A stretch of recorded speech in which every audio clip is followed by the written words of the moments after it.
覺得轉身漂亮。老外被擊倒後不服邱建良，張口就罵，邱建良徹底被激怒，把對手打飛出擂台，多次幹趴在地，打得對手心服口服。我的拳頭專打中國人，只要邱建良敢站在我的面前，我就敢保證親手打死他。我们有请本场比赛红方2014年 WRF 65公斤级洲际金腰带，14年、15年泰国 S1 世界级金腰带，16年 WRF 67公斤级世界功夫王者，2017年 GOH 羽量级初代世界级金腰带，目前世界排名第1，有请邱建良。好，观众朋友们，视频当中正在出场的选手便是中国坦克邱建良。那相信对于邱建良，观众朋友们肯定是不陌生了。他技术全面，拳腿快如闪电，而且拥有着极高的拳商啊！他可以说是我们中国拳击界学历最高的。当然，我認為這個拳商啊也是最高的。擂台上靈活多變，可以隨時改變戰術，讓無數對手呢是摸不着頭腦啊，根本是摸不透邱建良。而邱建良的拿手好戲，相信觀眾朋友們肯定不陌生了，那就是神龍擺尾。如今邱建良已經把這一招啊練到了爐火純青，巔峰造極，讓無數老外都拜倒在這一腿法之下。我們有請來自西班牙伊薩查迪。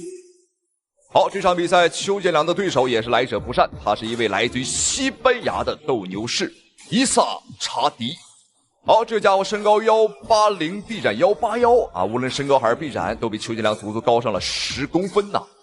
這場比賽可以說是邱建良啊有史以來打到過身形差距觀眾朋友們最大的一場比賽了。好，我們注意看雙方的比賽已經開始，紅方選手白色拳套邱建良，藍方選手黑色拳套啊，西班牙鬥牛士伊薩查迪。好漂亮，哇，這一下很漂亮啊！這就是邱建良拳商極高的一個表現。他觀察到伊薩查迪的這個身高偏高啊，所以說重心肯定是不穩的。先砍腿啊，先探一探對方的虛實。這拳商，非常高的一位選手。對，尤其是他在場上靈活的步伐，還有線路的轉變，讓很多的對手啊，真是非常的頭疼。也是讓人看到了他的這個，在這個多面發展和這個比賽當中的雄心啊。是。這場比賽不止在身高上有差距，在體重上，邱建良今天也是跨量級挑戰這個伊薩查迪。邱建良的觀眾朋友們是一個非常喜歡突破自我、挑戰自我的這麼一個漢子，經常喜歡跨界打一些比賽，比如說跨界打拳擊啊，跨界打泰拳啊，或者像現在一樣這個跨級別打比賽。介紹到了伊薩查迪，他的身高是1.80，臂展是1.82，歷史戰績29戰27勝2負，27勝當中25次 KO。對，剛才實際上查迪是想要去摔邱建良，對，但是，要摔邱建良可不容易啊，那可是。現場的觀眾又響起了熱情的為邱建良加油的聲音。哦，漂亮。好，看來今天邱建良很清楚，知道你啊大高個啊，你像個洗漱桿一樣，但是你的重心呢就是不穩。一掃腿已經是2次有效果了。這場比賽別看對方瘦，但是觀眾朋友們啊，他的 KO 率相當之高了。上戰績29戰27勝，其中有25次 KO 率高達92.5%。哇，這個 KO 率簡直恐怖。邱建良不過才60%，然後擊的對方的要害。哦，邱建良，漂亮，後手直接打，轉身後身。好的，前手把這手打退了，跳膝，哇，直接把對手，對這個觀眾朋友們，這還真是頭一次看到邱建良把對手啊扔出擂台，這個場面很少見。這個伊薩查迪他是西班牙排名第1，也是一個無情的 KO 狂魔，人送外號鬥牛士。但是他的目標呢不止於西班牙第1啊，他想成為世界第1。所以說呢，也是向邱建良發起了挑戰。好，接下來準備看一下雙方第2回合的精彩表現。第一回合毋庸置疑了，邱建良是順利拿下，但是第2回合不好說了，因為雙方已經熱身完畢，肯定會越打越精彩。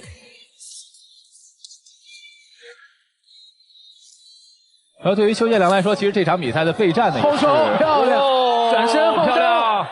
哇，邱建良的這個轉身的回旋踢啊，是非常的炫酷。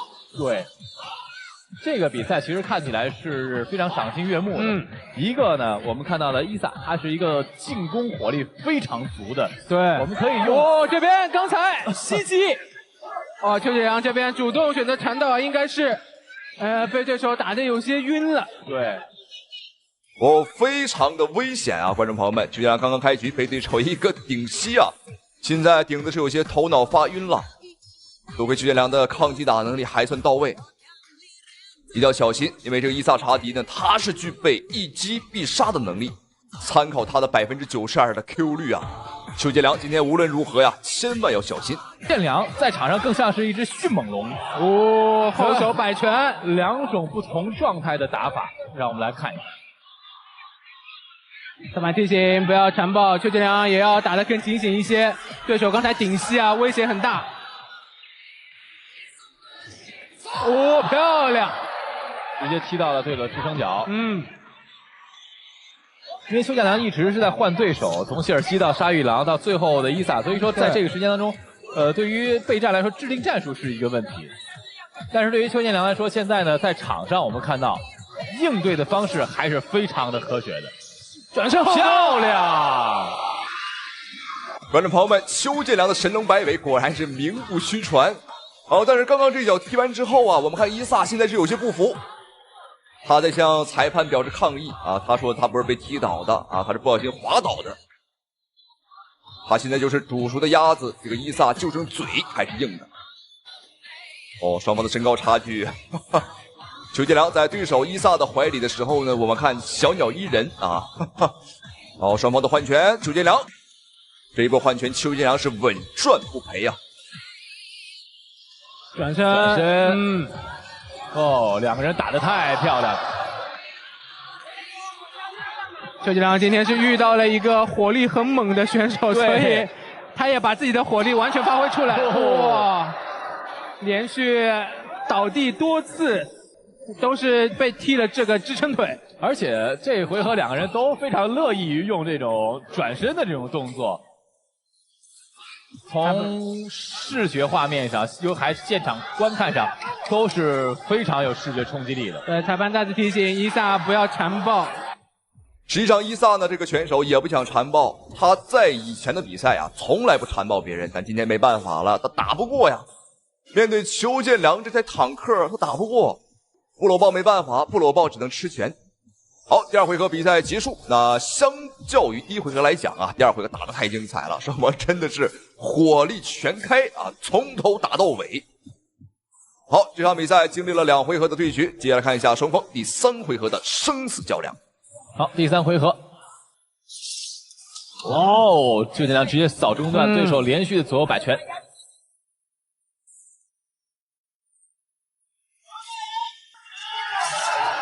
中掃。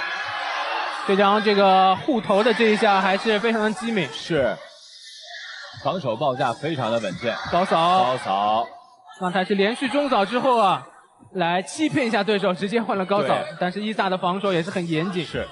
好，我們出去看現在伊薩的眼神和他的步伐。連續的左右開弓，能看得出來伊薩現在是非常的着急啊，他的確很着急，因為前2個回合都輸了。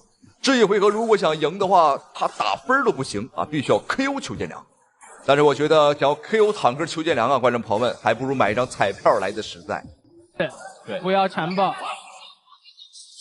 後手，高掃，將擦過，漂亮！左右兩邊開弓的高掃，打身體，連續的打波上勾，伊薩提膝。邱建良跳膝擠到了繩橋，連續輸出。哇，伊薩還沒有從這個神圈出來，所以說你也不用覺得伊薩狼狽，因為他面對的是誰呢？是世界第一邱建良。對，儘管邱建良不在自己熟悉的這個體重級別，但是依舊打得非常的有霸氣。剛才上勾打中，伊薩眼神一度有所渙散。是。明明这一回合觀眾朋友們想翻盤的是伊薩，結果反倒是邱建良啊，越戰越勇，越打越猛。而且邱建良的體能啊是真好啊，觀眾朋友們，好漂亮，又是小腿。實際上邱建良我覺得今天啊第一掃都踢少了，多踢一踢，這個伊薩可能在第二回合站不起來了。我們現在看這個伊薩的移動能力，走路有些發晃。哇，直接擊倒了，直接擊倒了，是一個前手的平勾。我們看腳下已經發軟了，站立，好勉強站起來，繼續。邱建良應該不會放過這個機會，把對手擠到了繩腳邊。好的，還在往裡猛攻，連續的前比賽要反擊，否則裁判會叫停比賽的。現場的觀眾朋友已經沸騰了。哇，伊薩這個頑強的支撐能力啊！之前我們說他是4人賽之王，這場比賽果然看出了他這個非常頑強的這種對抗的精神。再來踢支撐腿，後手，又一次被擊倒。裁判覺得這是被推倒的，所以沒有讀秒。是，但是伊薩你看起來就是因為他的這個前腿啊，被連續的這個擊打之後，顯得非常的難以支撐。26。2號裁判員30比26，3號裁判員30比26，比賽結果紅方勝。好，觀眾朋友們沒有懸念，讓我們恭喜邱建良。那同時非常感謝屏幕前您的收看與支持。好了，觀眾朋友們，咱們下期視頻不見不散。這一次的比賽真的是非常艱辛。我們出國比賽可能只能盡量來適應國外的這個國外的規則，國外的 special 規則。以後出國比賽的這些師弟們，希望你們一定要好好保護好自己。邱建良衝過去了，壓過來，漂亮！哎呀，這一下應該對了。好，不會放過這個機會，繼續擊倒，漂亮。有人說這場比賽邱建良遭遇了黑哨，也有人說邱建良遭到了威脅。比賽中打得老外呲牙咧嘴，多次擊倒在地，不料比賽結果卻令人大跌眼鏡。現場裁判竟然給到平局。面對如此不公平的結果，邱建良被迫無奈，只能強行加賽一場。這場比賽之所以如此不公平，正是因為邱建良的對手來者不善。沒有錯，觀眾朋友們，他正是眼前的埃及王子艾哈邁德·伊斯梅爾。他的身份不簡單，他是埃及的皇室王子，有身份有背景，重點是，觀眾朋友們，他很有錢吶。在賽後我們才得知啊，這個家伙在賽前是買通了現場的裁判啊，買通了所有的打分人員啊，今天就是要戰勝邱建良，一戰成名。好，注意看紅色拳套黑色戰袍，便是中國坦克邱建良。這場比賽邱建良來到了埃及客場作戰啊，黑色拳套便是埃及的小王子艾哈邁德。好漂亮，哦呦，高掃上頭。雖然說邱建良今天是客場作戰，但是表現的依舊是非常的強勢。但是呢，我覺得這個能給對方心理上造成一個巨大的特別大的影響，就是有一種冷不防被對方的這個突施冷箭給打了這麼一下。沒錯，就是對對方心理建設是一個打擊。再次找節奏，邱建良的洞察力和場上的全傷是很高的。對，非常。我覺得這也是他一直以來賴以生存的一個最重要的殺手鐧。是啊，其實從在這個級別，邱建良的身體素質包括身材都不是最出眾。對，這場比賽的確，邱建良在身高、臂展和體重上都是非常的吃虧。好，注意看麥哈邁德還是很敢打。看來邱建良剛剛的神龍擺尾啊，並沒有踢服對手。對方呢是不僅沒踢服，還模仿邱建良。對方面對邱建良啊，沒有任何畏懼。一方面可能是對方膽子比較大，而另一方面啊，是他比較有底氣啊，因為錢都花了，上下打點啊也都打點完了。所以說這個麥哈邁德現在是胸有成竹。所以說你預判的是這個拳怕少壯嘛，那他的這個肌肉力量啊、反應速度啊，這個一定是在一個這個相對很好的一個狀態。榮耀的這幾位明星選手，邱建良更多的是用對方的心理去壓制對方。對，魏睿更多的是用這個場上的這個腿法的控制範圍。我們說的扇形進攻。對，鐵英華更多的是用自己的實體身體去物理擠壓對方。對，然后邓哲奇呢，更多选择是直线的压制。好，第一回合比赛结束，邱建良的表现呢还是非常的不错。虽然说客场作战，但是表现的依旧是非常的强势啊。只不过呢，对方在身高和臂展上以及体型上的优勢啊太大了。包括我们看上半身啊，对方的这个肌肉也很扎实啊，爆发力极强。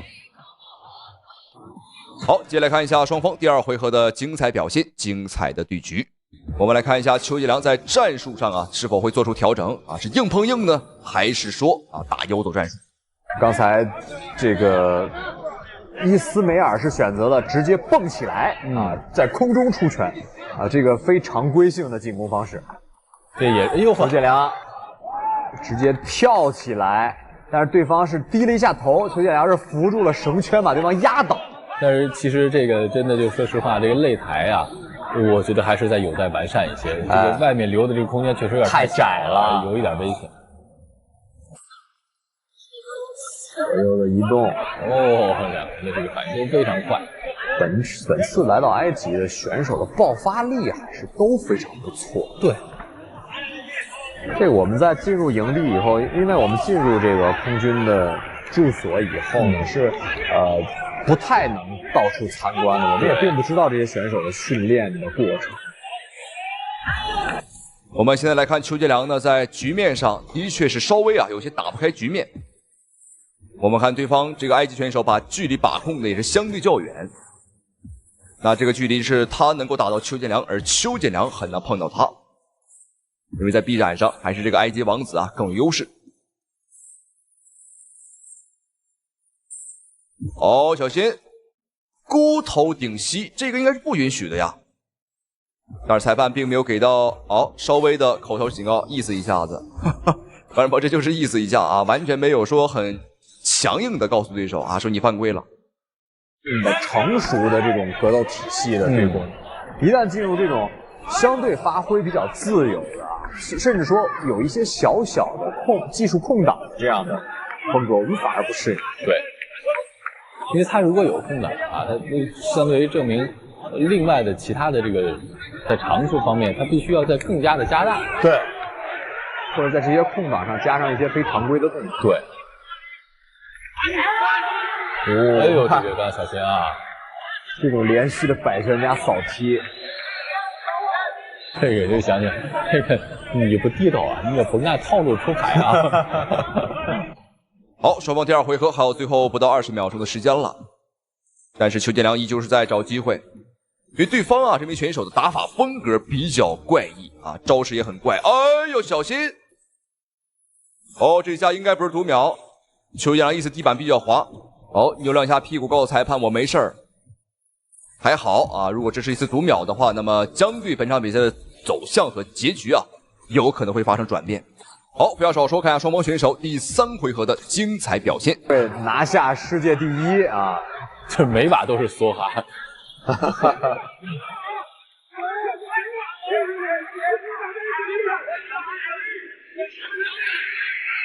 擺拳，哇，騰空的轉身後擺腿，這個真是幸虧是躲過去了啊。很多都得益於邱建良的這個辛苦的訓練啊，他有些下意識的動作幫助自己保護了自己。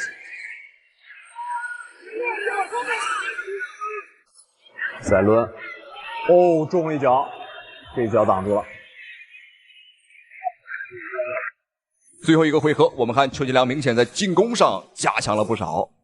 那這和邱建良往日的戰術呢是完全不一樣的。往日邱建良的戰術是一般啊，是第2個回合開始發力。而今天啊，留到了最後一個回合，漂亮！哈哈，這一下完全是對方啊，邱建良一個躲閃，讓對方找不着主心骨了。麥哈邁德現在對方的這個進攻啊，看起來已經沒有力氣了。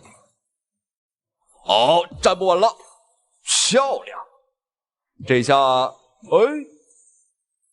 這一下怎麼還沒有給到讀秒？前面的2回合，這個麥哈邁德多次的腿法進攻啊，各種招式，還有大擺拳啊，導致他現在的體能消耗啊非常大。所以現在看這個麥哈邁德沒勁兒了，整個人呢軟綿綿，你看，哎呦，哎呦，太軟了，觀眾朋友們，像根麵條一樣。反应。但這是很危險的。邱建良的终結能力也是非常不錯的。虽然他並不是以重擊著稱的選手。对。而且最後這一回合，这打的確實是有點亂啊！你說前裁判直接讀秒了。哦，這下是給5秒了。前2個回合其實伊斯梅爾，尤其第一回合，我覺得打的還是非常不錯，还是不錯的。邱建良再次衝過來，拉踹2次、3次上勾頂膝。你看，這個把身體重量都拋出去，全掄出去了啊！好，第3回合馬上結束，對方現在腿下已經是軟綿綿，像採棉花一樣。啊，邱建良的話也是一波接一波的連續猛攻。哎呦，又一次！這一回合对方擊倒了幾次，觀眾朋友們，不知道你數沒數啊？光是滑倒好像就5、6次了啊！哈哈。好，看一下最終的評判結果。邱建良在幹嘛？加時一回合嗎？看樣子應該是這樣。我的天！我認為最後一回合一定是10比8，就算第一回合是10比9，那第2回合也是10比9，雙方才會平局。但是對方的主場，我們還是再看第4回合吧，畢竟好的比賽我們是不嫌回合多的。對，好，觀眾朋友們，對方動用了超能力啊，加賽一局。正常道理來講啊，對方的這個分肯定是沒有邱建良高的，但是裁判說了啊，說他擊倒了邱建良1次，這1次頂10次啊，哈哈，所以說強行給了對手一個機會。但是我認為呢，邱建良的脾氣很好啊，但是你不要惹怒他，你惹怒了那就不好意思了。邱建良有些急了，我的心態有些焦躁。應該還是這個情緒啊，有一些受影響。是，沒錯，這個摔法是沒意義的，無論對誰來說都是一樣。後手掄，再次是移動邱建良，繩腳。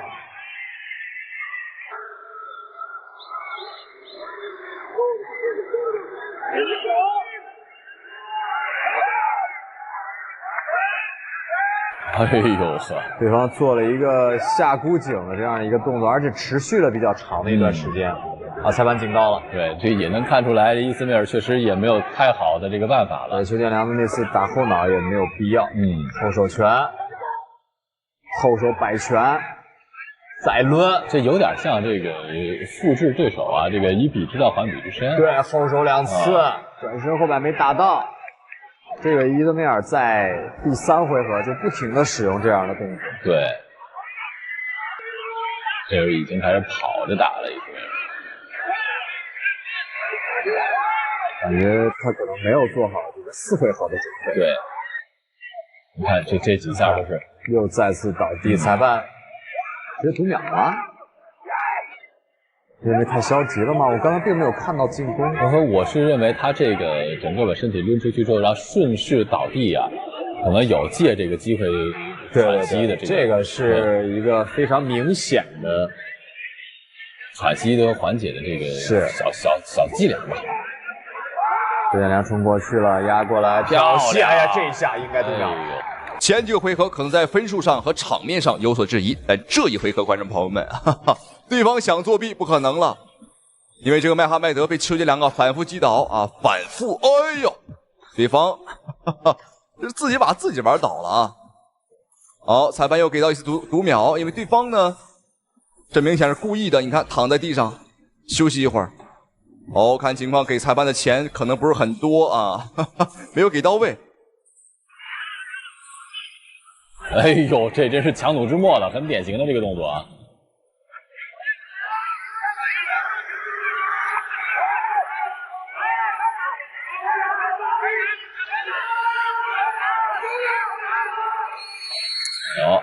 好，那經歷一回合的加時，這一次我覺得毫無懸念了啊！邱建良呢也是穩穩的拿下了比賽的勝利，讓我們恭喜邱建良。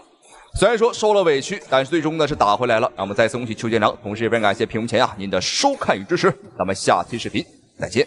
上勾，哇，漂亮！放了，读秒了，小跟啊！非常的漂亮。再看一下转身，太陽穴啊！他是中国数一数二的搏擊高手，他就是邱建良。邱建良将自由搏擊和傳統武術相結合，形成了獨特的實戰打法。而且邱建良憑借強硬的拳腿功夫，擊敗了無數外國高手。招牌動作神龍擺尾更是用得出神入化，讓很多對手痛苦不堪。在自由搏擊領域登頂世界第一之後，邱建良為了讓自己變得更加全面，變得更強，開始嘗試跨界打拳擊。然而跨界的第一場比賽竟然就挑了一個硬骨頭，他就是泰國拳王納榮邦辰。他應該不會放過這個機會，繼續擊倒。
这个格鬥術屬於是。所以說對於兩位選手來說呢，其實場上都需要適應。剛才呢，這個我們的主持人郭成東先生也說到了，納榮邦辰也得適應一下這個六角形的場地到底是什麼樣的。這比較難把對方切在死角裡面。對。納榮邦辰是一個靠重擊啊，出拳密度也還可以的選手。是，漂亮。那其實對於邱建良來說呢，他首先最需要適應的是規則，這個可能是他最大的一個需要適應的問題。我覺得這場比賽作為4回合，對於邱建良來說還是比較有優勢的一點。一旦拖到這個8回合之後，這個一漂亮，納榮邦辰站不住了，是有點懵。觀眾朋友們，這場比賽邱建良啊，的確是拿出了一個非常高的競技水平狀態。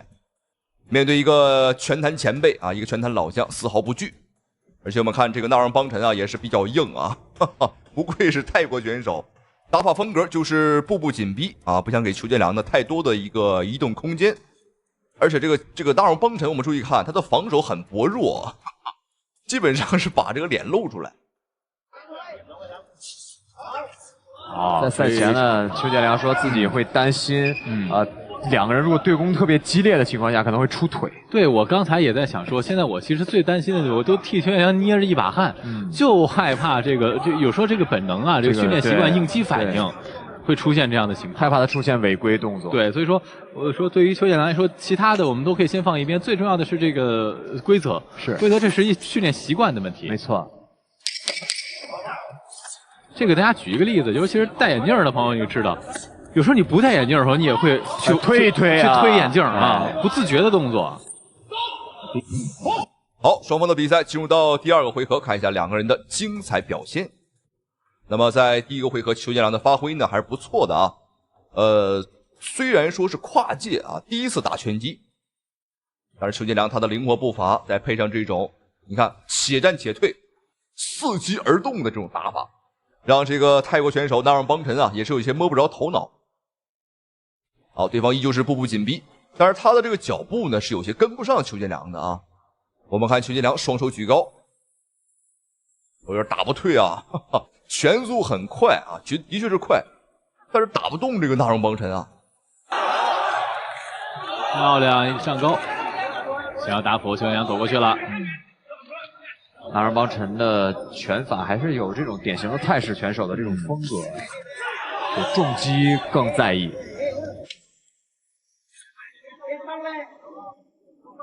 而且，其实对于这场比赛来说呢，邱建良在赛前也是做了很多的大量的工作。对，尤其是其实刚才我们就是一直在提到的，就是关于他的这个习惯的这个训练。在平时训练当中呢，已经就坚決不用退。哎。我们看邱建良面对纳荣邦辰啊，持續的一個壓制啊，依舊是穩度十足。完全你在邱建良的身上啊，看不到任何一絲一毫的這個慌張。而且我們注意看邱建良的反擊速度也很快啊，你看，哦呦，這個反擊速度太快了，哦，打退了。我們看納榮邦辰有些晃。這場比賽邱建良追求的就是速度，追求的就是點數。因為是第一次打拳擊，所以說呢，這個想要 KO 對手啊，這個幾乎不太可能了。點數判定的戰術完全沒問題。相對於納榮邦辰的沉穩，邱建良的這個突發的能力非常的好。這個還是要有賴於邱建良扎實的這個功底。哎，看他的角度的選擇，他的靈活的躲閃，快速的變現，以及敏捷的步伐，確實是非常優秀。是。但是納榮邦辰這個老將還是很不錯，雖然有2次被打的有一些搖晃，但是很快就找到了狀態，並且把狀態前壓。是，雖然說這個好漢不提當年勇，但是納榮邦辰在巔峰時期，在整個亞洲啊都是這個睥睨群雄的。啊，位置上終於打斷了一拳，是。好，那雙方的比賽進入到第3個回合了啊！今天的比賽總共是4個回合，作為4回合的比賽呢，一般來講啊，第3回合是最重要、最發力的一個點。那賽前呢，有很多人說啊，這個邱建良可能啊，連1回合都挺不過去，哈哈。這導致邱建良是很憤怒的。那今天也是憋着一股火和對方啊打到第3回合了。在場上我們看納榮邦辰確實整個的狀態也是相對來說比較鬆弛，是很可怕。對，這個呢還是一個老將啊，他所抽肩衝了啊，是，就是因為豐富的比賽經驗啊，這個來決定了場上的這種心態和狀態。打得多了，這種你要讓他抓到一個機會啊，他非常放了，5秒了，5秒了。哎呦，觀眾朋友們，什麼情況？我們看納榮邦辰竟然被邱建良打到5秒了，哇，這一幕真是有些不太敢相信啊！火上鈎，哇，漂亮！又一次5秒，因為是職業拳擊規則的話是沒有這個累計回合幾次的，是一直到拳手或者裁判認為無法比賽，是還要打。好，邱建良應該不會放過這個機會，繼續擊倒，漂亮！3回合。哇，觀眾朋友們，這場比賽真的是沒有想到，邱建良的首場跨界拳擊比賽啊，會打得這麼順利，會打得這麼的勇猛。3回合啊 ，KO 了對手，還不是點數判定啊 ，KO 了對方。而且我們打的可不是一般人啊，這可是一塊泰國的頂級拳王了啊！咱們恭喜邱建良，咱們下期視頻再見。